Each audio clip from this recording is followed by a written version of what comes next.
Salut à tous, j'espère que vous allez bien, on est de retour les amis, on est de retour de vacances, ça fait plaisir. On va parler du Classico. On va faire une petite analyse tactique. J'ai sélectionné quelques petites séquences muy sympathico, comme on dit chez moi. On va voir ensemble ce qui était positif et négatif. Principalement quand même du positif. Voilà, on y va? Let's go, c'est parti.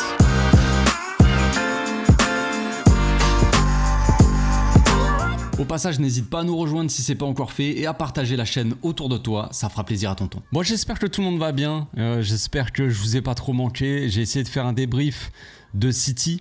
C'était pas du tout évident de faire ça. J'avais pris de mon portable et mon ordi portable, donc je me suis dit on va tourner ça tranquille avec mon petit téléphone, tu vois. On va mettre ça sur l'ordi, on va faire un petit montage rapide et tout, ça va être hyper simple. Et au final non, c'est pas du tout simple. C'était la galère et tout, ça m'a pris une plombasse pour faire juste un petit montage d'un débrief de 15 minutes de City. Donc pour le Classico c'était très compliqué parce que hier, le lendemain du Classico en fait, je prenais la route pour rentrer. Une galère. Bref, on va pas parler transport et tout ça, mais du coup je pouvais pas faire de débrief à chaud direct Classico. On va voir ensemble certaines séquences, tout ça, avant de commencer l'analyse et de rentrer en détail. Installez-vous confortablement déjà parce que je pense que la vidéo va durer un petit peu longtemps. On va faire une petite introduction de ce que j'ai pensé du match. J'ai trouvé le match plutôt intéressant. Ce n'est alors c'est un Classico, c'est toujours positif de gagner en plus un Classico, tout ça, c'est bien. On a vu la saison dernière, on avait gagné le Classico, on avait gagné 3-1 je crois aux États-Unis. Le Classico d'avant, on l'avait gagné 1-0. Bon, ça reste un Classico, que ça soit amical ou pas, c'est toujours bien et positif pour les supporters de gagner. Ceux qui perdent vont dire bon c'est pas grave, c'est un match amical. Ceux qui gagnent, ils vont dire ouais, on a gagné le Classico, on est trop chaud. Maintenant, il faut rester un petit peu mesuré, ça veut rien dire. Il y avait un Classico qu'on avait gagné 1-0. Derrière, on avait gagné le championnat, on avait fait des bonnes choses, on va dire, même si la saison avait pas été très folle niveau spectacle. On avait gagné 2 trophées, la Supercoupe et la Liga. La saison dernière, donc, on a gagné le Classico 3-1. Puis on n'a rien gagné. Au final, dans la saison, on a fait une saison un peu catastrophique avec des retournements de situation. Bref, on va pas refaire l'histoire. Les matchs amicaux comme ça nous montre un peu peut-être ce qu'on va voir durant la saison, tout ça. Mais d'un autre côté, ça veut pas dire grand-chose parce que ce n'est que des amicaux. Et pour certains, on a l'impression que les matchs sont pas... On va parler de Robert Lewandowski, hein, évidemment, qui est pour moi le boulet de l'équipe. J'en avais parlé la saison dernière et j'avais dit... C'est bien qu'on change de coach, mais derrière, si on a les mêmes joueurs qui font les mêmes choses, ça va être compliqué. Donc on m'avait dit, ouais, mais tu verras, Flick, la mentalité, machin, il va remettre de l'ordre, il va mettre des petites fessées à Robert et tout va bien se passer. Puis là, alors ce n'est que des matchs amicaux, comme je l'ai dit, donc peut-être que Robert, il le prend tranquille, mais Robert est un boulet pour l'équipe, un giga boulet en plus. Pas n'importe quel boulet, c'est vraiment le boulet top niveau, quoi. Alors sans vouloir faire de comparaison, vous allez peut-être faire des comparaisons tout seul, comme des grands garçons, mais on a un Robert qui n'est pas très très utile dans le jeu, même s'il reste quand même par moment assez utile. On va le voir sur le deuxième but surtout, où c'est lui qui fait la passe, l'avant-dernière passe, tout ça, il oriente le jeu, ça va, ça reste positif, ça reste un joueur qui a la vista encore un petit peu, qui a une qualité de passe aussi, tu vois, des certaines qualités. Il n'est pas non plus zéro pointé dans tous les domaines, quoi, mais c'est un joueur qui fait pas forcément le pressing. Et ça, Flick, il en a parlé à la fin du match, après le match contre le Real, il a dit que les joueurs n'ont pas pressé pendant 90 minutes et que ça ne lui allait pas, ça lui convenait pas. Donc ça, c'est positif aussi, qu'un coach il veuille que les joueurs se donnent 90 minutes et pas comme il y a un certain temps, peut-être même la saison dernière, où on avait, surtout la saison dernière, où on avait une équipe qui faisait le travail, qui pressait très mal déjà. De 1. On est passé d'une équipe qui pressait très bien à une équipe qui pressait très mal. En gros, c'était pas coordonné le pressing, et une équipe qui ne faisait pas un travail de pressing, un travail défensif tout au long du match. Qui va presser en début de match, il va faire un peu les efforts, puis après on arrête tout ce qui est possible. Donc ça, c'est quelque chose de positif que Flick ils disent déjà, même en match amical, ça ne me convient pas en fait. Il va falloir bosser et 90 minutes, pas juste par-ci par-là. Et quand on regarde le match et quand on regarde le début de match, déjà on voit Robert qui commence à trottiner et qui fait pas les efforts vraiment dans le pressing. Et il n'y a pas que ça. Il y a Robert qui n'est jamais dans la surface. Bon, ça, on s'est habitué. Et quand on regarde le Bayern de Flick, on voit Lewandowski qui se dézone énormément. À la différence que le numéro 10 au Bayern à l'époque, c'était Thomas Müller, comme dirait Jean-Charles. Sabatier. Thomas Müller, il était en 10. Donc Müller, il était plus comme un second attaquant qu'un numéro 10. C'est pas forcément un milieu de terrain. Il a été replacé là, certes, mais de base, c'était plus un 9,5, tu vois, un attaquant. Donc Thomas Müller, c'est pas grave. Quand Lewandowski dézonnait et qu'il allait pas faire son taf, eh bien Müller, il allait le faire à sa place. Comme l'a fait Pau Vitor d'ailleurs dans ce match-là contre le Real Madrid. Donc le Robert Ederson, à la limite, si quelqu'un prend sa place, tout ça, c'est pas vraiment très grave, on va dire. Mais moi, ce qui me dérange un petit peu, c'est Robert qui se plaint H24. Et là, vous allez peut-être voir des ressemblances avec certains joueurs. Des joueurs qui sont un petit peu des boulets pour leurs équipes, qui, quand tu leur donnes la balle, ils la gardent. Il veut absolument garder son ballon pendant 3 heures. Vous voyez la scène, je l'ai pas sélectionné, la petite séquence où Robert, il a le ballon, il se fait un petit peu chicoter et il va mettre des coups d'épaule, des grands coups d'épaule au gars pendant 3 heures à essayer de faire le gars, c'est moi qui vais avoir le dessus. Mais lâche ton ballon en fait, juste. Tu prends un coup d'épaule, t'es pressé, t'as le ballon, tu le lâches et tu refais ton appel. Tu lâches ton ballon, tu fais ton appel vers l'attaque. Qu'est-ce que tu ne comprends pas là-dedans? Et c'est pas la première fois qu'il fait ça, on l'a vu durant la saison. À chaque fois, il fait des délires où il veut avoir le dessus comme ça. Non, tu me mets un coup d'épaule, bah vas-y, on va se mettre des coups d'épaule pendant 3 heures. Frérot, ça n'a aucun intérêt en fait. Je ne comprends pas ça, moi. C'est un truc que je n'arrive pas à comprendre. Donc voilà, on a Robert, j'ai passé mon petit coup de gueule. Robert, il fait ça, et puis des fois, quand on lui donne pas la balle, quand à un moment, il y a Baldé surtout. Il est là, Baldé, bon, on sait qu'il prend pas trop de risques dans ses passes, pas assez. Il devrait un petit peu se libérer parce que quand on voit le niveau d'Alex Vaillé, même de Gérard Martin au niveau des passes déjà, Baldé a un petit peu de soucis à se faire. Alors ok, il court vite, mais il va falloir montrer autre chose aussi, Baldé. Et Baldé lui fait pas la passe et il fait la passe à un milieu où il revient derrière. Et Lewandowski pendant 3 heures il le regarde et Baldé il est là, il le regarde même pas, tu vois. Si c'est, il doit l'entendre un petit peu le gronder ou lui faire des reproches parce qu'on le voit pendant au moins, ça dure au moins 15-20 secondes, tu sais. Genre il est là, machin, à se plaindre, fais-moi la passe, tu sais, genre. Puis Baldé il regarde pas, tu vois, et puis après Baldé il se retourne un peu, il est toujours en train de le regarder, Lewandowski, machin, il fait des signes de main, mais frérot c'est bon, te prends pas la tête si t'as pas fait la passe, tu vas l'avoir le ballon. Là il veut la baballe, il veut jouer avec la baballe, mais frérot, mais calme-toi, calme-toi, tu as 50 ans, au bout d'un moment tu l'as eu le ballon, t'as eu le temps de t'amuser avec. Donc ça, il est en train de doucement m'énerver, le Robert, c'était déjà le cas de toute façon la saison dernière, même un petit peu la saison d'avant, mais ça commençait un petit peu. Avec ballon, il n'apporte pas plus que ça. Sans ballon, il n'apporte rien. Et puis si en plus il commence à emmerder tout le monde, on l'a vu quand il parlait à Lamine, il le gueulait dessus parce qu'il lui faisait pas la passe. Frérot, si ça ne tenait qu'à moi, tu serais sur le banc en fait. Et même je te vendrais carrément, évidemment, pour libérer de son salaire monumental qu'il a. Mais quand on voit la saison de certains, quand on voit quand on voit surtout la pré-saison de Pau Vitor, alors je dis pas qu'il faut mettre Pau Vitor titulaire les gars, quand on va arriver dans les matchs de Ligue des Champions, tout ça, la pression va être forte. Et Robert, c'est un joueur d'expérience, ok, ça il a ça pour lui quand même. Mais il n'est pas exemple de tout reproche le gars. Loin de là même. Donc j'ai passé ma petite gueulante sur Robert. Maintenant que c'est fait, eh bien on va ouvrir le bal, on va commencer regarder, visionner quelques petites séquences, on va analyser tout ça. Il y a des choses positives, surtout sans ballon, une équipe qui presse. Mais comme je l'ai dit la dernière fois, je vais finir là-dessus pour mon intro d'une demi-heure. Les joueurs ils pressent très bien et ils font les efforts actuellement. Mais les joueurs qui sont sur le terrain, pour la plupart, font partie ou en tout cas la saison dernière, étaient au Barça B. Donc vous voyez ce que je veux dire. Quand on va avoir un Gundogan sur le terrain, quand on aura un Lewandowski, quand on aura un Frenkie de Jong, quand on aura des mecs comme ça, on va voir s'ils font toujours les efforts. Parce que comme je l'ai dit, je le savais, je ne suis pas surpris. Les joueurs du Barça B qui donnent leur vie sur le terrain, il y en a, ils disent ils donnent leur vie parce qu'ils ont envie d'avoir une place. Non. Et non, vous ne connaissez pas les joueurs. Si vous regardez le Barça B la saison dernière, ces joueurs-là font les efforts tout le temps parce qu'ils sont comme ça. Quand on voit un Casado mort de faim sur le terrain, c'est un joueur qui donne sa vie sur le terrain. C'est pas qu'il a envie de prouver, c'est qu'il joue comme ça en fait. Et on a des joueurs, un mec comme Pau Vitor, il a certes envie de se faire sa place aussi, mais la saison dernière avec Rafa Marquez, il jouait pareil, il était mort de faim, il avait envie de marquer, il faisait le pressing, il faisait les efforts. Quand on a joué les playoffs pour jouer pour la montée du Barça B en Division 2, Pau Vitor il jouait par moments à droite, comme il a joué contre le Real Madrid, poste auquel il est le moins à l'aise, il a mis un doublé. Pas l'air de le déranger plus que ça, eh bien on le retrouvait des fois latéral droit à redescendre, à faire un grand retour défensif, il était en attaque, il redescend latéral droit, il fait un effort comme ça, alors qu'on joue la fin de match, tu vois, on joue peut-être la 70e, un truc comme ça. Le mec fait les efforts, c'est tout, les mecs comme ça, ils font les efforts tout le long du match. Ils le faisaient avec Rafa Marquez avec la B, ils le font là avec Flick. Il n'y a rien de nouveau. Pour ceux qui suivent la B, il n'y a rien de nouveau. Maintenant, quand on va voir les mecs de l'équipe première qui se sont un petit peu tourné les pouces, on va dire, la saison dernière, on va voir s'ils vont faire les efforts aussi, je l'espère, parce que si c'est pour se frapper des mecs qui marchent sur le terrain encore une fois et qui font pas les efforts, j'espère que Flick il va leur mettre un coup de pied au cul, quoi. Ou alors qu'il va les dégager de l'équipe, parce que il n'arrivera pas à faire ce qu'il veut. Flick il a commencé à montrer des belles choses là en 2 matchs, sans ballon, même avec ballon. Mais est-ce que ça va être la même chose avec les sénateurs de l'équipe première ? On verra bien ça. Donc, première séquence, l'engagement.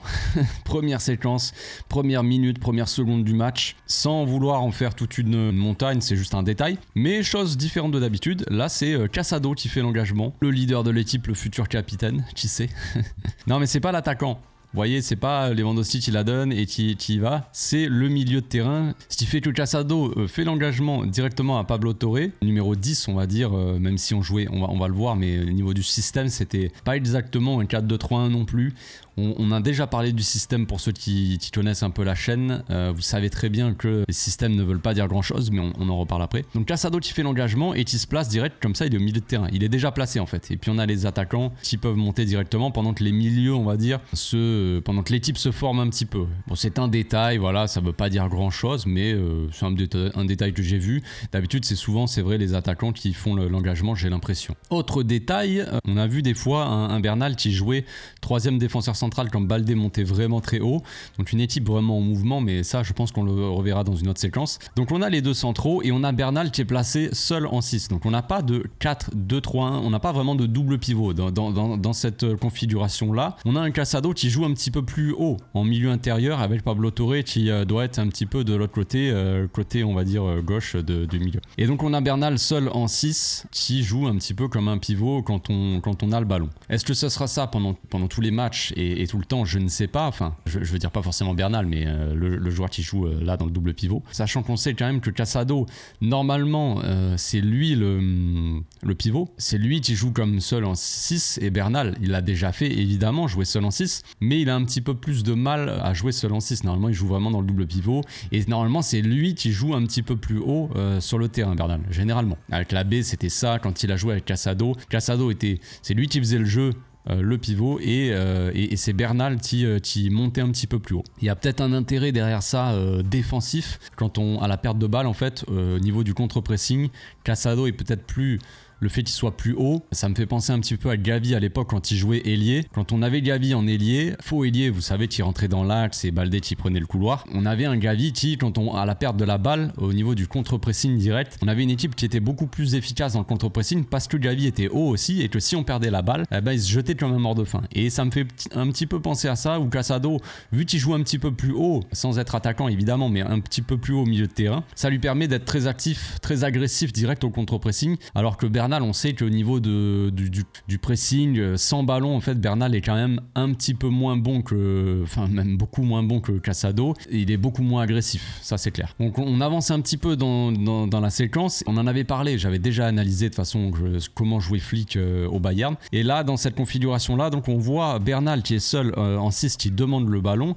Et plus haut, on le voit légèrement, on voit Casado qui est au milieu de terrain, qui est un petit peu plus haut. Et on voit Inigo Martinez qui va essayer d'aller le chercher long. C'est ce qu'on avait vu donc dans l'analyse de Flick de son Bayern, c'est un défenseur central gauche comme ça qui envoyait des longs ballons, des sortes de transversales, des diagonales, soit au milieu de terrain, soit sur l'aile opposée. Et là, Inigo Martinez, c'est pour ça que j'avais dit que je pense qu'Inigo Martinez peut aussi être un joueur important pour Flick, parce qu'il a cette qualité de jeu long. On l'a vu sous Xavi, même si Inigo Martinez c'est un joueur qui défensivement n'est pas aussi fort que certains, mais sa patte gauche comme ça lui permet de faire des diagonales. C'est plus pratique que quand on a un droitier qui doit rentrer forcément sur son pied droit. Là par exemple un droitier aurait pas pu faire cette passe là, même si la passe va être ratée, mais il aurait pas pu la faire. Que Inigo Martinez il peut le faire. Ça veut pas dire qu'Inigo Martinez sera forcément titulaire, mais c'est toujours intéressant d'avoir un défenseur central aussi gaucher. À l'époque du Bayern de Flick c'était Alaba qui faisait ça. Là maintenant c'est Inigo Martinez donc qui va essayer de jouer long sur Casado. La passe est un peu longue et le Real va récupérer la balle, mais direct on a un contre-pressing qui s'installe avec Pau Vitor donc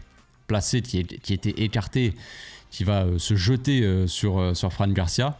Et avec un Casado aussi, on a tout un contre-pressing qui va se mettre en place. Casado qui s'approche un petit peu de Fran Garcia, mais qui bloque aussi, qui se met devant pour éviter la passe, on va dire, au milieu de terrain, quoi. Ça doit être Brahim Diaz qui est là. Et Pau Vitor, donc, qui est assez agressif dans son pressing, qui fait pas semblant d'y aller. Ça fait plaisir, un joueur qui fait pas semblant. Donc on va récupérer la balle directement. On a Pablo Torre aussi qui avait resserré Modric.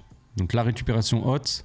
On a Unai directement aussi qui vient dans cette zone-là pour enfermer un petit peu. Là concrètement, Fran Garcia, il n'a pas trop le choix. Il peut jouer sur Militao, mais il met un peu trop de temps à se décider. Ce qui fait que Pau Vitor peut presser comme il faut, on va dire, être agressif. Et du coup, le Barça récupère la balle. Bon, la passe est ratée. Unai qui veut jouer en une touche directe pour Robert, qui était probablement hors jeu. Bon, dans l'intention, c'est assez sympa. Donc on a le défenseur qui veut jouer directement long. Passer la construction, on l'a déjà dit. Si on peut construire un petit peu, on va construire. Mais Flick, ce qu'il aime bien aussi, c'est le jeu très direct, très vertical et long. On l'avait expliqué dans l'analyse. Et puis ça se vérifie tout simplement en voyant ces matchs-là. Deuxième séquence, le pressing sur un dégagement du gardien, enfin dégagement. Le Real qui le joue à 2. On a un pressing quand même assez haut. On va le voir, c'est assez intéressant je trouve. Unai donc qui vient un petit peu bloquer là, donc il doit y avoir le latéral qui est assez haut, mais bon il est entre les deux. Unai qui est entre le défenseur et le latéral. Donc Courtois qui va jouer long, qui va être un petit peu obligé parce que Pau Vitor, si Courtois joue court sur Rudiger va peut-être pouvoir la passer, certes, mais Pau Vitor est un peu dans les environs aussi. Avec Robert qui vient presser lui le gardien. Donc Courtois qui est obligé de dégager. Il y avait Modric qui venait demander le ballon assez court, quoi, entrée de surface. Il aurait pu le servir Modric, franchement, mais Courtois, il est pas non plus, c'est pas le joueur, le gardien le plus à l'aise au pied. Il y avait Casado qui traînait dans les environs. Et chose assez intéressante, on a Alex Valle qui est là. Alex Valle, on le voit comme sa position, il n'est pas positionné sur l'ailier. Généralement, s'il devait marquer quelqu'un, Alex Valle, ce serait Brahim Diaz qui est là. Je pense que ça doit être Brahim Diaz qui doit être là. Là, ça doit être Ceballos. Donc Alex Valle, il est entre les deux. Si la passe, elle arrive à Fran Garcia, eh bien on a Pau Vitor qui va venir fermer sur Fran Garcia et empêcher la passe pour Rudiger en arrière. On a Casado qui serait venu aussi fermer la passe pour Modric. Fran Garcia, il n'aurait pas eu le choix de balancer devant à Brahim Diaz. Bref. Donc on a Alex Valle, latéral droit contre le Real, donc qui est un petit peu entre les deux, mais qui fait que vu que Courtois il dégage, il a le temps de revenir là et de jouer aussi le duel à la tête, quoi. Et c'est lui qui récupère la balle est un peu courte. Il y avait Bernal dans les environs aussi. La taille de Bernal, peut-être, on en parlait tout à l'heure, juste avant, Casado qui joue pas forcément pivot. La taille de Bernal aussi, c'est un peu le truc qui complète un petit peu Casado. Le fait que Casado soit assez petit, dans les duels à la tête, il va y aller, il va être agressif, tout ça, mais c'est pas le mec le meilleur de la tête vu qu'il est pas non plus très grand. Bernal, il est costaud, il est grand, donc il va jouer les duels de la tête. La balle de toute façon est assez courte. Donc récupération haute, le Real qui n'a pas le choix de, on va dire, dégager devant. Et direct Casado qui est dos au but, voit pas forcément ce qu'il y a dans son dos, peut-être qu'il a scanné avant, j'ai pas fait gaffe, mais qui va jouer direct avec le 10 direct, qui va pouvoir jouer lui justement, qui est face au jeu et qui va pouvoir jouer directement, il va jouer en une touche pour Robert qui est venu demander la balle. Donc récupération assez rapide, on va dire assez haute, et des joueurs qui se projettent direct. On a Casado, je l'ai déjà expliqué, mais Casado dans un double pivot, ça l'empêche pas de monter, de jouer vers l'attaque. On l'avait déjà vu avec Marquez. Des fois, on avait des échanges de positions, ce qui est assez intéressant. Donc un Casado qui n'est pas forcément statique, qui ne va pas rester parce qu'il est dans le double pivot, parce qu'il est milieu, il va rester là. Non, on avait déjà analysé aussi dans la vidéo sur l'analyse de Flick, quoi, de son jeu. On avait déjà vu que si le double pivot peut se projeter en attaque, il va le faire. Ils ne vont pas hésiter à tous aller vers l'attaque en fait. C'est un jeu qui est très vertical, très offensif. Ça peut être risqué aussi défensivement si on prend des contre-attaques, tout ça. Mais en tout cas, c'est le cas. On a beaucoup de monde qui se projette directement en attaque, tout le monde y va d'un coup, quoi, à l'abordage. Donc là, on a le jeu direct de Pablo Torre et directement, on est en supériorité. On a Pablo Torre, Casado qui est là, Lewandowski. Alors, on n'est pas forcément en supériorité, mais disons qu'il y a quand même pas mal de joueurs du Barça qui sont dans cette zone et qui se projettent un petit peu. Bon, après, on a Robert qui la passe à Baldé. Bon, Baldé qui essaie de jouer avec Luna, ils ne sont pas compris. Mais bref, vous voyez, le pressing est assez intéressant. On a déjà pas mal d'attaquants. On a les 3 au début qui pressent quand même. Donc, on a une équipe, un bloc équipe assez haut sur le terrain. Et c'est intéressant, tout simplement. Donc, autre séquence. Là, on joue, donc on construit depuis la défense. On n'a pas forcément une défense à 3 parce que dans un premier temps, on a Alex Valle qui est assez bas. On a Christensen et Inigo Martinez. On a un petit peu cette pointe basse avec Bernal. On a Pablo Torre qui est là et Casado de l'autre côté. Donc une fois qu'on joue un petit peu, on a Alex Valle qui va commencer à monter. Mais dans un premier temps, on voit le Real Madrid là où il y a 3 joueurs devant. Ceballos qui joue, je pense qu'il presse pas forcément le défenseur, il joue un petit peu le 10, mais on a quand même 3 joueurs. Donc on a 3 joueurs du Barça, forme une sorte de défense à 3, au moins pour la relance, tout simplement. Inigo, encore une fois, va jouer long, cette fois-ci sur Bernal, qu'on voit pas trop l'appel de Bernal et tout, c'est un peu chiant. Bon, on sait que les Américains savent pas trop filmer, c'est pas grave, ils ont pas l'habitude de filmer du soccer. Et ouais les gars. Donc on a Bernal cette fois-ci qui est touché assez haut. Comme je l'ai dit, donc Bernal qui joue, on va dire en pivot, point de basse, mais ça l'empêche pas de monter. Et dans cette configuration là, on a plus ou moins, on pourrait dire qu'on a un double pivot, même si c'est assez haut, quoi, bouge sur le terrain. Et ça c'est intéressant. On est passé d'une équipe quand même très statique sous Xavi, on l'avait dit la saison dernière, où c'était beaucoup trop statique, les joueurs n'osaient pas sortir de leur zone, chacun restait dans sa zone et ne bougeait pas, il n'y avait pas de mouvement, il n'y avait rien, et du coup ça n'apportait pas grand chose. Une fois qu'ils étaient marqués, les mecs, on aurait dit qu'ils n'avaient pas le droit de bouger de leur zone, mis à part Lewandowski évidemment qui était partout sauf dans sa zone. Mais on avait une équipe en général beaucoup trop statique la saison dernière, on l'avait remarqué dans beaucoup d'analyses de toute façon. Donc là on a Bernal qui monte, qui fait son appel, il voit que il est dans cette zone, il est seul parce que Ceballos était resté là, n'avait pas forcément suivi donc Bernal qui est touché, et Bernal dans les petits espaces qui est plutôt bon. Là, il pourrait servir Casado, ça serait une possibilité. On sait que les deux sont très à l'aise ensemble et peuvent jouer facilement, se trouver un petit peu les yeux fermés. Pablo Torre qui est proche, et Bernal qui a cette petite touche technique dans les petits espaces pour donner un bon ballon. Parce que là, il est pressé, il donne un tout petit ballon pour Pablo Torre, c'est parfait. Et on a Robert qui...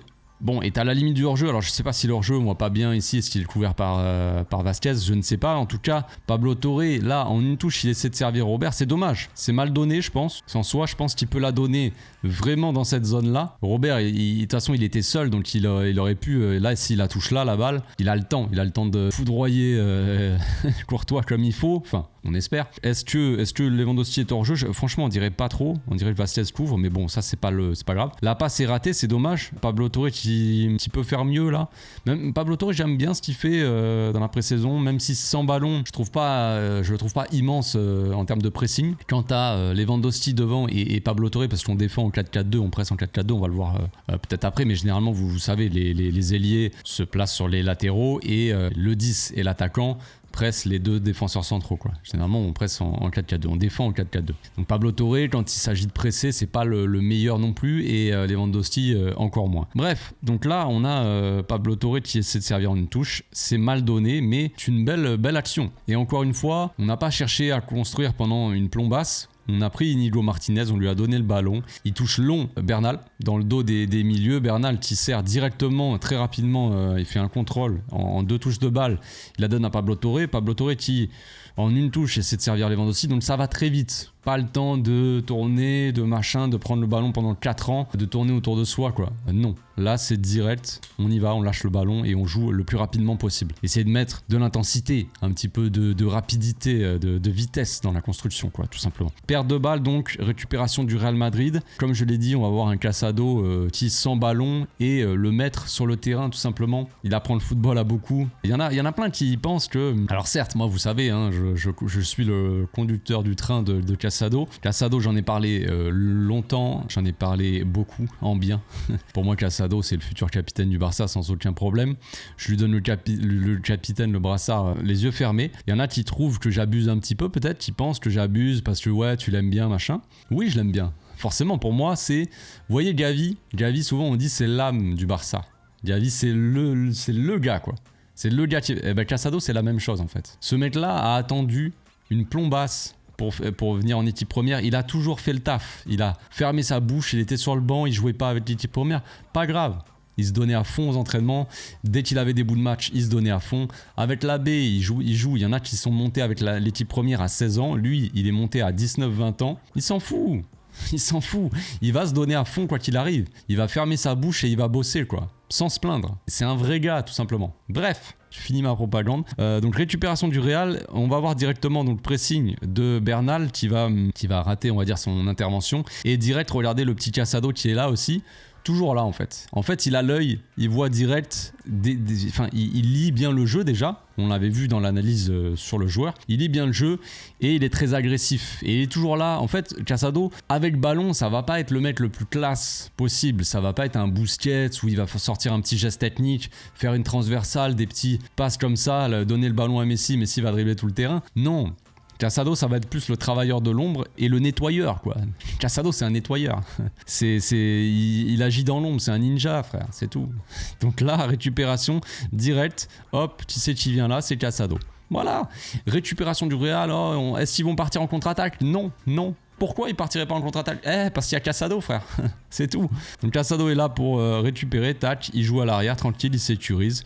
Et fini. L'action contre-attaque, ça n'existe pas. Nouvelle séquence, autre séquence de pressing du Barça. Donc on a Pau Vitor qui vient presser donc le latéral. Le Real est un peu obligé de faire un peu de mouvement, d'apporter autre chose. Là, Rudiger, au lieu d'être en défense, il est là, il est au milieu de terrain. Soit il joue comme milieu à moitié ou comme à la place de Fran Garcia, on va dire, qui pour être là. Fran Garcia qui n'ose pas trop. On a je crois Alex Valle qui vient ici.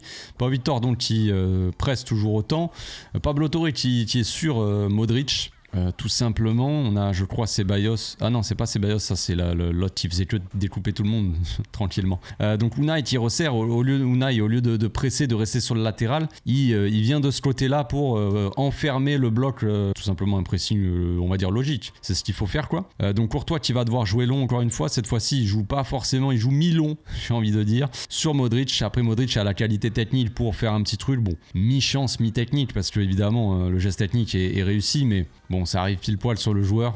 Je sais pas s'il s'y attendait, mais bon, on va dire que c'est bien joué. Donc le Barça qui presse toujours autant. Là, on a je pense que c'est Christensen qui est là, qui montait très haut. Et on a Casado qui est là sur ça doit être Ceballos qui est là du coup, le 10. Et on a Bernal donc qui tient Hendrik, il me semble. Et voilà, on va avoir donc tout simplement un pressing toujours aussi agressif avec un Christensen qui ose venir presser très haut et qui laisse sa défense concrètement. Alors on a Casado derrière qui est en bas là, mais derrière on a Íñigo Martinez là, on a Balde qui est là et Casado. Donc Christensen il pourrait avoir un petit peu peur et rester un petit peu dans sa zone, prendre Hendrik à la place de Bernal et dire à Bernal monte. Mais non, là on a Christensen qui fait en tout cas le mouvement de venir presser, qui s'arrête, il monte pas non plus, il va pas partir à l'abordage. On a Bernal qui lui dit de suivre Hendrik et on a Alex Valle surtout qui met beaucoup d'intensité dans son pressing et on a Pau Vitor qui vient enfermer Rudiger derrière et l'agresser direct. Il lui rame sur le dos, donc Rudiger a pas d'autre choix que d'envoyer un ballon et devant, il essaye quand même de lancer Hendrik dans la profondeur. Donc le Bernal qui lâche un petit peu son pressing, ça c'est un peu les petits défauts de Bernal, c'est que sans ballon c'est pas le mec le plus agressif. C'est pour ça que je dis que Bernal seul en pivot, alors quand on a le ballon c'est bien, parce qu'il a la qualité technique, mais sans ballon, Bernal, s'il n'y a pas Casado à côté, c'est différent quand même. Moi j'adore Bernal, hein. Beaucoup de qualité, il a pas mal de choses à améliorer, mais il a énormément de qualité et un gros potentiel. Mais c'est vrai que beaucoup louent Bernal parce qu'il le voit, il est élégant avec le ballon, technique, il est très calme et tout, il va faire des petits gestes techniques, des petites croquetas, des trucs comme ça, et puis il va imposer son physique, on va le voir sur le terrain, alors que Casado c'est plus un mec agressif, un petit bulldog, tu vois, il va venir tacler, machin. Donc on va dire que Casado, ouais, il est bon, mais Bernal, je préfère Bernal. Évidemment parce qu'il est plus élégant avec le ballon, sauf que là Bernal voilà il lâche un petit peu le pressing, le marquage plutôt sur Hendrik. Christensen va reculer mais dans son dos il est un petit peu pris, mais heureusement qui veille au grain, c'est encore une fois Casado qui vient donc récupérer la balle et tout simplement après qui va jouer derrière tranquillement. Voilà, le pompier de service, le nettoyeur, il est là. Nouvelle séquence, encore une fois de pressing, parce que je trouve que le pressing est à mettre en avant dans cette équipe. Je pense qu'après au bout d'un moment on va faire le but. On va montrer les actions offensives. Pressing donc avec une équipe toujours assez agressive. Casado qui vient fermer là. On a quand même un grand bloc. Alors Balde qui redescend quand même parce qu'il y avait une offensive avant, hein. On avait attaqué, Balde était monté, il avait fait une passe, il y avait une faute sur Pablo Torre. Pablo Torre qui se fait marcher sur le sur le mollet, mais par le 28 encore une fois qui faisait que des fautes. Mais l'arbitre a décidé autrement et donc là le Real qui essaie de relancer, Modric qui va changer de côté, c'est bien, c'est ça qu'il faut faire. Bref, on a Alex Valle encore une fois qui vient presser très haut, qui vient harceler on va dire le porteur. On a Casado qui va suivre Modric et Unai donc qui a pris la place de Pablo Torre. Ça aussi des joueurs qui prennent la place des autres pour venir presser. Pablo Torre il s'est fait marcher dessus, il était un peu au sol, le temps qu'il se relève, qu'il se plaigne un petit peu à l'arbitre, et bien Unai lui il va à sa place pour presser, pour qu'il y ait une équipe qui presse et qui laisse pas un trou béant au milieu de terrain. Donc Christensen qui vient encore une fois presser assez haut. Au lieu de rester dans sa défense, on a vraiment un marquage limite individuel avec un Alex Valle qui souvent vient presser haut et Christensen qui vient presser du coup, au lieu de rester dans sa défense, on a notre défenseur central qui vient presser l'ailier gauche en l'occurrence, avec toujours Inigo Martinez qui est plus ou moins seul en défense, quoi. Alors certes, on a Bernal qui est là, qui suit un petit peu Endrick, on a Casado qui suit Modric et on doit avoir Balde qui doit être tout en bas. Mais voilà, encore un Christensen qui monte, qui ose venir presser assez haut, qui est agressif dans son pressing, donc on gagne presque la balle, mais il y a Fran Garcia qui veille au grain et qui part direct en contre-attaque. Et là qu'est-ce qu'on a encore une fois, c'est pour montrer de base le pressing et la contre-attaque directe qu'on va faire, mais qui c'est qui vient presser, qui c'est qui est là, c'est Casado quoi. Et on voit, on a souvent, on parle souvent de la taille de Casado. Il y en a beaucoup qui utilisent la taille de Casado pour dire Casado n'est pas le gars qu'il nous faut en 6 parce qu'il est petit, parce qu'il n'est pas assez costaud, tout ça. Alors que Bernal, lui, il est costaud, il est grand, tu vois. Sauf que Casado, sa taille, il en a fait une force aussi. C'est ça qu'il faut voir. Comme tous les joueurs avant lui du Barça, qui étaient petits, qui étaient trop frêles, tout ça. Puis qui se sont transformés en Xavi et Iniesta, parce que de base Xavi et Iniesta ils avaient été plus ou moins formés pour jouer en 6 de base, mais au final ils ont évolué autrement, mais de base c'était les nouveaux Guardiola et on cherchait le nouveau Guardiola. Donc bref, Casado, sa faiblesse on va dire, il en a fait une force, le fait qu'il soit assez petit, eh bien il va être assez rapide pour intervenir. Il va accélérer, là il fait des petits pas, il bloque un petit peu la course de Fran Garcia. Fran Garcia qui peut partir direct, s'envoler ou faire un 1-2 peut-être avec l'arbitre, qui sait, je ne sais pas. Et il peut partir là dans cette zone, donc Casado il ferme un peu cette zone et une fois qu'il voit que Fran Garcia il pousse sa balle un petit peu loin, léger tu vois, il sent le truc, il se jette direct, ça va très vite, tac, et voilà. Vous faites pas de soucis, je vous ai dit. Casado est là, les amis. Donc, récupération haute, directe. Et on a quand même quelque chose de sympa là. On a, alors je sais pas qui c'est, je pense que c'est Unai qui protège Casado pour qu'il puisse faire sa passe. Il vient. Ça c'est des petits détails mais c'est toujours intéressant de voir ça, toujours sympathique. On a Unai qui vient protéger pour empêcher le joueur d'intervenir et Casado donc récupération, il se lève, le fait qu'il soit petit aussi il est assez vif, tac, récupération, il se lève et il joue devant direct pour Lewandowski, tac.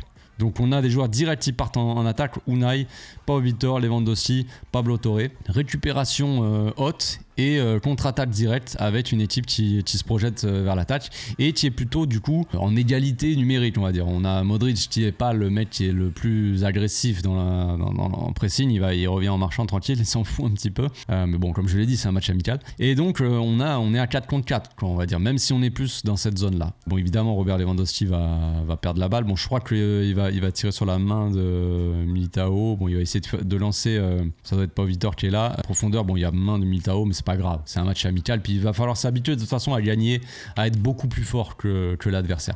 Parce qu'on sait que des fois quand c'est serré les matchs ça se joue sur des détails, et voilà, je n'en dirai pas plus. Séquence du premier but, on y est enfin quand même, on va voir un petit peu du but. Le but de Pau Vitor, enfin j'ai envie de dire il y a eu 2 buts, c'est doublé de Pau Vitor de toute façon. Là dans cette configuration là, on a donc encore une fois un bloc très très haut sur le terrain, on a les défenseurs centraux, donc les joueurs les plus bas, ils sont à ce niveau là, pas mal.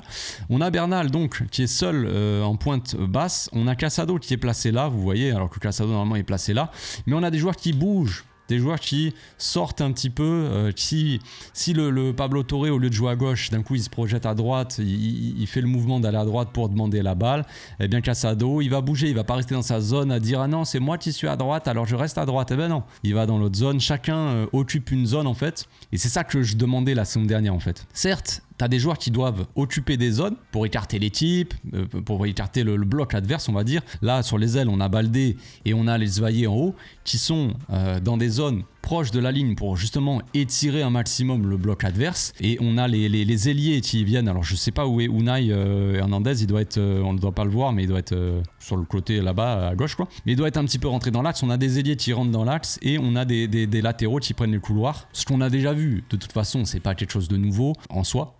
Ce positionnement-là des joueurs. Maintenant, moi, ce que j'attendais, c'est un positionnement de joueurs dans ces zones-là, mais un petit peu de mouvement aussi. Pablo Torre, s'il est dans une zone à gauche, il peut aller à droite, et l'autre qui était à droite, il va à gauche.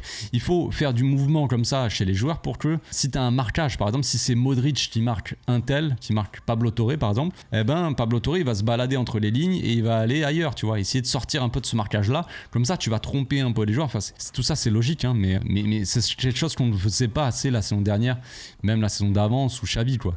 C'était une équipe trop statique. Donc, on va avancer un petit peu. Bernal qui a trouvé Pablo Torre qui techniquement est plutôt pas mal, donc il va essayer de porter un petit peu le ballon, de bouger. Encore une fois, donc Pablo Torre qui était à droite, qui se retrouve cette fois-ci à gauche. On avait bien Unai donc qui était là. Baldé qui attire là, donc là je sais même pas qui c'est Hendrik peut-être qui est là. Qui se retrouve à défendre dans le couloir. Bon bref. Et donc Pablo Torre et Casado qui échangent leur position. Hein. Une fois que Pablo Torre il bouge de ce côté-là, Casado il va de l'autre côté. Évident. On retourne derrière, on a fait un peu tourner sur la gauche, on retourne derrière, on a attiré un petit peu ce bloc aussi sur le côté gauche, le bloc adverse évidemment sur le côté gauche, donc on va jouer de l'autre côté avec Bernal donc qui est seul, Casado qui s'est démarqué, qui s'est écarté. Le fait que Christensen joue assez haut aussi, il attire un petit peu ce joueur là. Pour pas que ce joueur-là soit trop bas sur Casado et qu'il empêche la passe. Bernal qui a tout le temps de faire la passe tranquille pour Casado. Il va trouver Casado. On a encore une fois donc Alex Valle qui est sur la droite. On a Lewandowski qui va faire son appel et Pau Vitor. Donc Pau Vitor qui était donc ailier droit qui se retrouve vraiment axial. Donc on va avoir beaucoup d'appels, énormément d'appels. Là on a Unai, Pablo Torre, Pau Vitor et Lewandowski. 4 joueurs qui vont faire leur appel dans la boîte. S'il y a du mouvement, il y a la volonté d'attaquer, de se proposer aussi. On sait qu'on n'est pas les meilleurs joueurs de tête. Si tu envoies un ballon sur la tête de Pablo Torre ou de Unai Hernandez, les mecs sont des petits gabarits, c'est pas les mecs qui vont prendre le ballon de la tête. Mais heureusement, ça arrive sur les deux plus grands, sur Lewandowski et Pau Vitor. Puis après, on a la qualité de centre aussi. La qualité de centre d'Alex Valle, qui nous a démontré contre le Real qui avait vraiment une petite patte gauche intéressante. Ça vient à chaque fois de son côté, quoi. Si on peut dire aussi quelque chose d'intéressant chez Robert, c'est ses appels. Ils sont souvent quand même assez bons quand il fait les appels. Il est pas mauvais là-dedans parce qu'il fait que des appels un peu croisés. Il va tromper. Il va faire tout d'abord un petit appel vers Rudiger et puis il va donc Militao et essayer de le marquer. Il le suit à tout moment. Mais au final, il va quand même toucher la balle. Donc il fait un appel croisé. Une fois qu'il voit que Militao, il fait semblant de pas le regarder, tu sais, genre j'ai pas vu ce qu'il y a, il regarde même pas le ballon, mais il sait déjà. C'est déjà que dans tous les cas, il va peut-être l'envoyer dans cette zone-là, donc il y va quoi. Donc il regarde pas le ballon et au dernier moment, tac, il va aller dans le dos de Militao exprès pour que Militao le perde de vue. Militao est un peu attiré aussi par le centre, il regarde quand est-ce que l'autre va centrer, tu vois, où le ballon va arriver, tu vois, logique. Et Lewandowski en profite pour vraiment être dans son dos. Maintenant, Lewandowski, c'est bien les appels, par contre, ça, ce qu'il va nous faire là, c'est catastrophique. C'est le Lewandowski qu'on connaît. C'est cataclysmique quand même. Parce que certes, ça se transforme en passe décisive. Merci Robert. Mais ce qu'il a essayé de faire là, c'est de marquer, les gars. Et ça, faut pas l'oublier. Faut le garder en tête. On est tous contents, ça fait un but, ça fait une passe D. Pau Vitor, il est super content. Meilleur buteur, MVP contre City, MVP contre le Real Madrid. On est tous contents pour Pau Vitor. Mais Robert, le problème, c'est qu'il va être titulaire cette saison. Et que le Robert qu'on voit là, il est cataclysmique. Ne pas arriver à faire ça alors qu'il est complètement seul, alors... C'est pas évident à reprendre, je le sais. Je dirais, toi, est-ce que tu l'aurais reprise? Jamais de la vie, j'aurais loupé le ballon, moi, surtout avec mon pied gauche. Mais je ne suis pas un attaquant qui joue au Barça. Je ne touche pas 37 millions, je ne sais quoi, 35 millions bruts par an. Loin de là, je vous le dis, loin de là. Mais voilà, je ne suis pas payé à marquer des buts. Et pourtant, c'est le travail de Robert. Mais ce qu'il fait là, c'est pas normal. Pour un joueur de sa classe, de son expérience, de tout ce que tu veux, c'est pas normal. Donc c'est un gros raté qui se transforme en passe décisive. On est tous contents. Robert, je vous le dis, ça va être un giga boulet cette saison. On va voir direct le deuxième but. Donc c'était une récupération, je crois, sur la droite. On fait tourner le ballon, on se retrouve à gauche. Là c'est Gérard Martin, donc il se retrouve avec le ballon. Gérard Martin qui a remplacé Baldé. Gérard Martin qui est toujours intéressant dans ses petites passes aussi, dans sa lecture de jeu. On se rappelle contre le Manchester City, Pablo Torre met le but. sur une passe décisive donc de Gérard Martin. Gérard Martin qui fait la passe dans l'axe. Pau Vitor qui vient devant le ballon, qui la laisse passer, vous savez. Et Pablo Torre qui prend le ballon, qui dribble un petit peu, qui sait le centre et qui va croiser sa frappe. Et ça vient d'une passe qui est un petit peu similaire, qui est plus dans cette zone-là, plus proche de la surface, mais en tout cas assez similaire, qui vient au milieu de terrain comme ça. Et Gérard Martin, il le voit l'appel de Lewandowski qui est complètement seul. Pau Vitor lui dit même, je crois, de le lui donner. Je crois qu'il fait un signe de sa main. Et donc Gérard Martin qui va faire une belle passe pour Robert. Robert qui va se faire un petit peu enfermer. Au final, il est un peu seul au milieu de 4-5 joueurs du Real.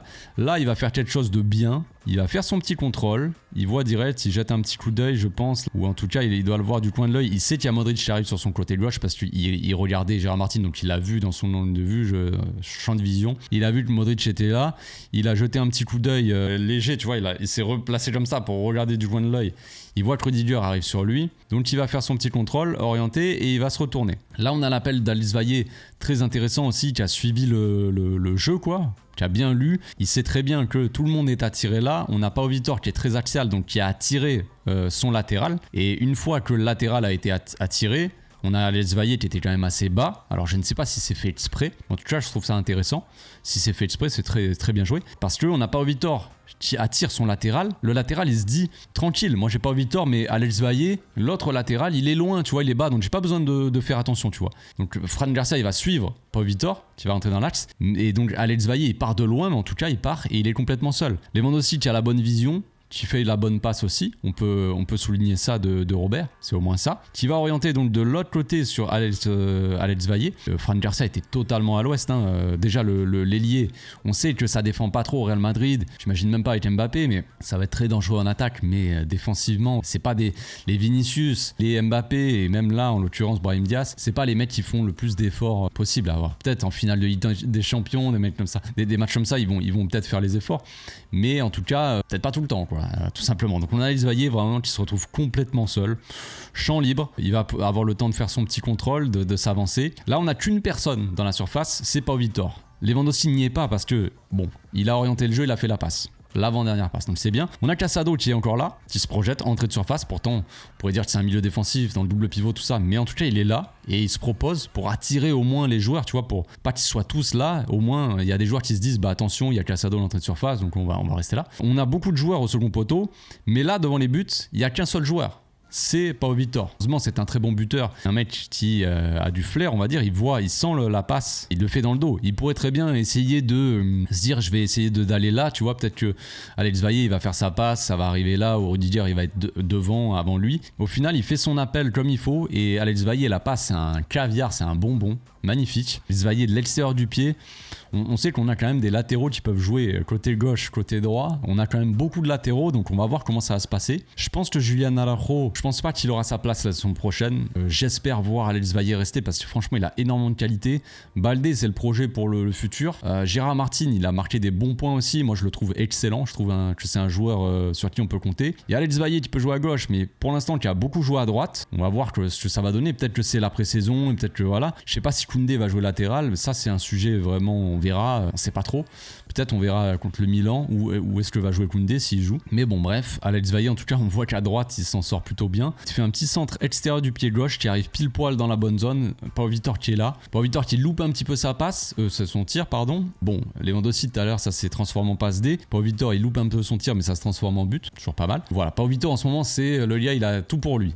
C'est tant mieux, on espère que ça va continuer. On verra, peut-être que sa place de remplaçant de Robert Lewandowski va peut-être un petit peu le plomber mentalement, j'espère pas. J'espère qu'il continuera à être décisif quand il jouera, parce que franchement il est bon. Il est très bon. Je pensais pas qu'il serait aussi bon. Je l'avais dit, j'avais donné mon avis sur Pau Vitor. Je savais qu'il était bon, qu'il marquait beaucoup de buts. C'était le meilleur buteur avec le Barça B. Mais je me disais, bon, c'est peut-être un petit peu limite pour que je voyais pas comme un projet pour l'équipe première, tout ça. Maintenant, c'est typiquement le genre de joueur peut-être qui peut percer aussi assez tard, que t'en entends pas trop parler. Et puis autour de 20, 22, tu vois, il commence à être là et il peut peut-être s'imposer, tu sais, je ne sais pas. Mais en tout cas, il montre des belles choses. Il y a la finition. Courtois qui se trouve complètement. C'est presque marrant, il plonge comme ça. Il est tellement grand, le gars, il a des échasses, tu sais. Ça passe entre ses jambes. Bon, c'est pas la première fois que ça passe entre les jambes de Courtois dans les classicos. Messi le connaissait bien. On va voir, on va finir sur deux séquences assez négatives, on va dire. On revient un petit peu en début de match et on voit le pressing. Alors, Comme je l'ai dit, début de match, hein. Le match, vous savez, il avait été coupé autour de la 13e minute, on avait repris. Donc là, on avait repris depuis 5 minutes après une coupure d'une heure quand même. Et on a un Robert peut-être qui est déjà fatigué, qui regarde le ballon. On l'a dit tout à l'heure, Flick, il avait dit ouais, le pressing, il faut que ça fasse 90 minutes. Bon là, c'était le début de match, donc on se dit les joueurs sont en forme. Et pourtant, Robert, il trottine, il regarde Rudiger monter, il trottine encore. Il voit Modric se proposer aussi, il trottine. On est venu là pour trottiner, de toute façon les gars. Là, il trottine plus, il marche. Donc il fait aucun effort. On a tous les joueurs qui sont concentrés, tout ça. Robert, il est là, il est en balade, de toute façon, il s'en fout. Hein. Lui, il a pris son contrat. Cette année, il va toucher encore plus, donc il n'y a pas de problème avec ça. Donc il fait un petit peu semblant quand même. Hop, on va faire un petit pas histoire de dire ouais, j'ai pressé, mais il est à 15 mètres du joueur, on sait très bien que non. Modric, donc il a tout le temps de se retourner. Casado qui peut pas forcément monter sur lui, sinon il va laisser un espace. On a les joueurs qui peuvent faire des appels, c'est un peu dangereux. Donc bon, Casado, s'il sort un petit peu, il va être obligé, je pense, il va y aller. Mais voilà, ça peut être dangereux quoi. Mais Casado il va parce que Lewandowski il est à 2 mètres, Casado il est à 5-6 mètres, mais c'est Casado qui y va quoi. Lewandowski il est là, il fait des signes. Là-bas les gars, pressez là-bas. Ouais. En fait, il est encore à Ibiza en vacances, je sais pas, il est en train sur le dance floor comme ça quoi. Il fait des petits trucs de ouais, c'est sympa aussi, des petites danses et tout. Il dit à Baldé attention, il va faire la passe là-bas. Ouais, t'es à côté sinon on va faire semblant de presser un petit peu. Rappelez-vous de la séquence tout à l'heure où je monte pas au Victor qui agresse Rudiger, qui lui monte sur le dos, qui machin. Il était à la même distance. Mais là, Robert, il est en train de trottiner, il marche à côté de Modric. Modric qui a 150 ans. Mais Lewandowski, il est là. Ouais, non, c'est bon, tranquille. On joue le début de match. Donc, comme je vous l'ai dit, Robert, ça va être un sacré boulet pour Flick. Hein. On va voir si Flick accepte pendant longtemps de voir Robert ne faire aucun effort. J'espère que non, parce que comme je l'ai dit, qu'il fasse pas les efforts à la limite s'il apportait vraiment, qu'il claquait but sur but et qu'il était vraiment très bon avec ballon. On pourrait dire il y a cet équilibre. Vous savez quand Messi presse pas trop, on le voit. Messi fait pas trop les efforts défensifs. Sauf vraiment finale de Coupe du Monde, ouais, il va se donner. Généralement Messi il marche, il fait aucun pressing, mais après avec ballon il fait tout quoi. Il fait le jeu, il marque les buts, il apporte tellement avec ballon que sans ballon on peut lui dire bon vas-y t'inquiète frère, je vais travailler à ta place. C'est pas le cas de Robert. Autre et dernière séquence donc de phase défensive, donc ça c'est un corner, c'est le corner où le Real a marqué. On voit au tout départ, donc j'ai pris le ralenti pour qu'on voit vraiment un plan général sur tout le monde. On a tout le monde qui a tiré là, on a Gundogan qui donne les infos, donc à l'image de Robert un petit peu. Ouais les gars, faites ça, c'est pas la première fois. Moi j'adore Gundogan, je n'ai aucun agenda, rien de négatif sur Gundogan, j'adore ce joueur. Très très fort Gundogan. Avec ballon, tout ça, c'est un joueur vraiment magnifique, pas de problème. Mais sans ballon, Gundogan, c'est pas ça. Défensivement, dans la concentration, dans les efforts, dans l'intensité défensive, Gundogan, ce n'est pas ça. Et je l'ai dit, si Gundogan joue dans le double pivot, on l'a vu la saison dernière, ça a été très mauvais. Il y en a qui m'ont dit ouais, mais Gundogan il jouera dans le double pivot à côté de Frenkie, il n'y a pas de problème. Je crois que vous avez oublié ce qui s'est passé la saison dernière parce que c'était cataclysmique. Donc on a Gundogan, sans ballon je parle, défensivement. On a Gundogan qui donne ses infos. Pendant ce temps-là, on a le milieu là, où l'attaquant, je sais pas trop, Nico Paz là, du Real, qui part dans son dos. On a Rafinha qui était en train de danser Baila Baila avec Vinicius, qui était en train de danser la bachata. Et donc on a tout le monde qui est un petit peu occupé. Et Gundogan, il a dit, les gars, là-bas, ok, ça marche, frérot. Mais regarde-toi, tu vois. Donc il part dans son dos, il va se retrouver complètement seul au second poteau, il va mettre sa tête, second poteau Pavard, tranquille. Et là, Gundogan, il continue. Bah les gars, qu'est-ce que vous faites? C'est toi, frère. C'est toi qui aurais dû y aller, en fait. Et il continue. Donc on se prend le but, et il est là. Vas-y, frère, en fait. C'est à toi d'y aller. Tu veux que ce soit qui y aille, là? Peut-être qu'un défenseur il aurait pu faire attention. Je pense que Rafinha aurait pu le voir ça, mais il était trop occupé à danser la bachata comme je disais avec Vinicius. C'était là baila baila baila. Ouais. Donc voilà, et Gundogan le voit pas, mais il regarde pas, en fait il s'en fout. Il s'en fout parce que comme je l'ai dit, défensivement Gundogan, ça l'intéresse pas de défendre. On le sait. Comme je l'ai dit, j'adore Gundogan, mais c'est pas un joueur qui aime défendre, clairement pas. Donc voilà, et après il est là, mais tu parles à qui en fait? À qui tu dis que tu devais être là, sachant que c'est toi, il part dans ton dos, il part d'à côté de toi. Enfin bref. Donc il y a des choses positives comme je l'ai dit, on va souligner les choses positives, c'est l'intensité, le pressing mis, les efforts, tout ça, le jeu sans ballon, même la verticalité. On avait une certaine verticalité avec Xavi, je l'ai déjà dit, mais une verticalité où les joueurs quand même, il y avait cette volonté, peut-être chez le coach en tout cas, dans la mise en place des joueurs, de jouer de manière verticale. On l'a vu avec Xavi, c'était pas non plus le football de Guardiola où on jouait dans les tiki-taka, vous savez, où on était tous un petit peu dans la même zone, on montait un petit peu, tac tac tac. Il y avait certaines séquences, peut-être ça ressemblait, mais il y avait quand même beaucoup de jeux longs, soit de par terre Stegen qui essayait de toucher Lewandowski des fois, soit des défenseurs qui aussi essayaient de toucher Lewandowski ou tout ça, mais ça ne fonctionnait pas parce que déjà les joueurs n'osaient pas. On avait l'impression que les joueurs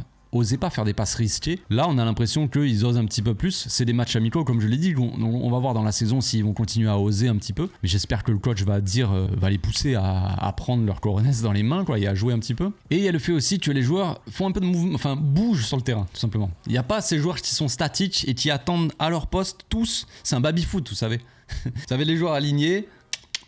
Vous avez dérangé le joueur et ils attendent comme ça, baby-foot, où t'as le mec qui dit fais-moi la passe, je suis là, genre. Et il ne bouge pas, ou il va bouger de 1 ou 2 mètres. Non, là il y a ce mouvement, il y a des joueurs des fois qui prennent les positions des autres, et c'est ça que moi je voulais, une équipe un petit peu fluide. Il faut faire du mouvement dans le football, parce que si tu ne bouges pas, l'équipe en face, c'est très facile de défendre face à une équipe qui bouge pas, qui reste dans sa zone. Quand t'as des joueurs qui restent dans une petite zone, tu fais un marquage de zone, chacun a son joueur, et t'es en train de tourner en rond. Et quand t'as des joueurs qui en plus n'osent pas spécialement faire des passes risquées, ne font pas de différence, dès qu'ils sont un petit peu pressés, voilà, ils sont agressés, mais ils sont là, tu vois, dos au jeu, on joue tout le temps vers l'arrière, du coup, ça ne va pas. Il faut faire du mouvement, l'échange de joueurs. Des fois, t'as Bernal qui joue seul en 6, après t'as Casado, Bernal qui est en haut, Casado qui se projette. Pablo Torre, des fois, qui joue un peu bas, qui vient chercher les ballons aussi. À la place, t'as un autre gars qui va à sa place. Bref, un peu d'échange de position et un peu de mouvement, un peu de folie, un petit peu de football, je sais pas, tu vois. Là, c'est ce qu'on a l'air de voir un petit peu sous Flick.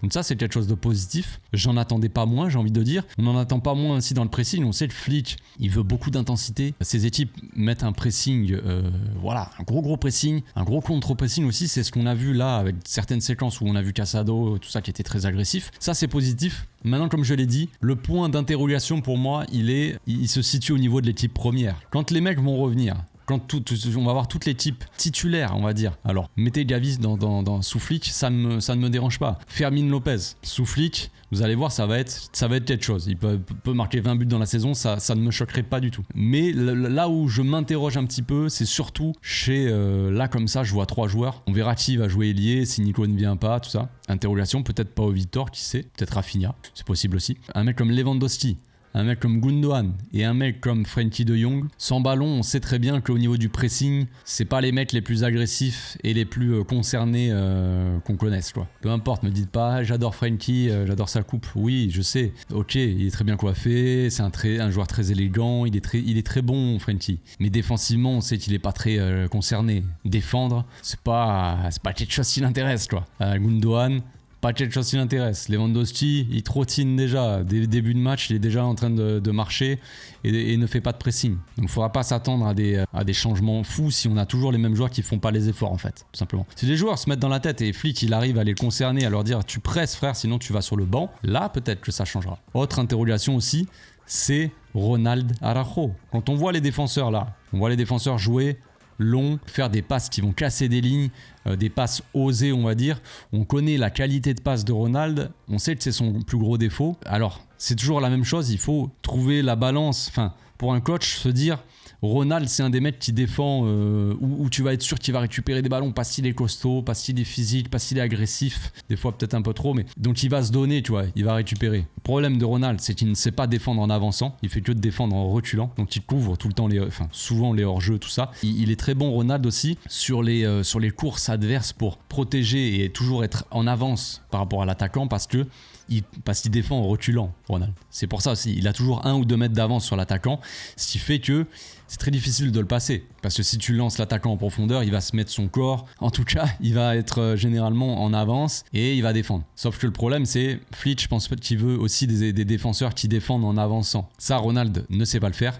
À la différence de Christensen, même de Koubarsi, de Koundé, c'est des défenseurs qui défendent en avançant, qui vont tout le temps essayer d'intervenir et même de couvrir aussi, de jouer le hors-jeu, on va dire, de pas couvrir le hors-jeu, justement, de monter un petit peu cette ligne. C'est pas le cas de Ronald. Et les passes aussi, les passes osées. Regardez les passes d'Inigo Martinez, on l'a vu, qui casse plusieurs lignes, qui on se retrouve avec le ballon à 30 mètres des buts, et bien les passes comme ça, Ronald, je suis désolé, il s'est amélioré, mais il envoie des parpaings. Hein.